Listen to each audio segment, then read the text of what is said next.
Well, good evening and good to be back with you in the new year for Geelong Newsbeat, and let's hope it's a happy and peaceful and successful year for all of us in whatever endeavours that we take on board.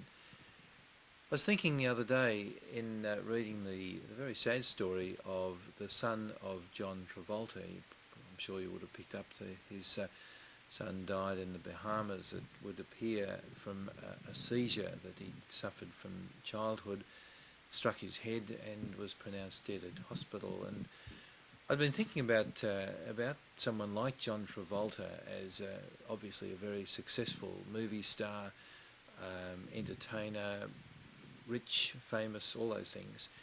And I would imagine that, like all of us, he would trade all of that to have his son back. And you can only just begin to wonder at the grief of people who go through those sort of experiences. And it prompts the question, of course, of, well, what's really important in life?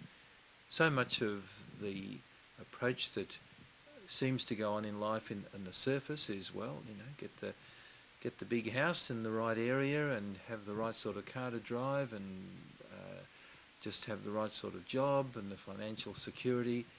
All of those things just go completely aside and out the window when it comes to the whole area of health, safety, the security we have of loved ones around us, good relationships, all of those things which are really the most important things in life. And perhaps when we see a public figure, very popular, very successful over quite several decades, of course, for someone like John Travolta, and when we see the pain that he and his family would be suffering, it jolts us all to think about, well, do we really put our priorities in their proper perspective? Do we give enough time to the people who we really love and care about? Do we put enough emphasis on directing our energy to the things in life that really matter? And probably for most of us the answer is, well, we do, but maybe not as much as we could and we should. And certainly when adversity or sadness or difficulty strikes, sure, we can dig in and we give our time and we give our priority the way that we should, but in the in-between times when things are going well, maybe we don't do it quite as well as we should. Naturally enough, I attend and celebrate a lot of funerals and listen to a lot of eulogies, probably a lot more than most of you viewers would hear. And the fascinating thing, of course, is that when people's lives are being summed up, I don't think I've ever heard people talk about what a great house they lived in, or what a terrific car they drove, or even what a great well-paid job they had.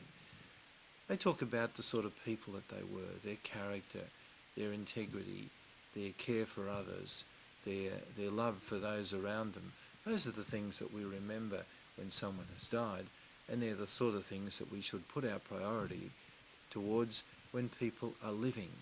Somehow or other in this new year of 2009, maybe perhaps that can be just a little bit of a, well, maybe wake-up call is too strong a word, but certainly a timely reminder as we begin a new year to try and have our priorities in their correct perspective, particularly when it comes to the people around us, people who love us, and people whom we love in return, to make sure that they're not shortchanged in terms of that one thing that we know, is limited, and that is time.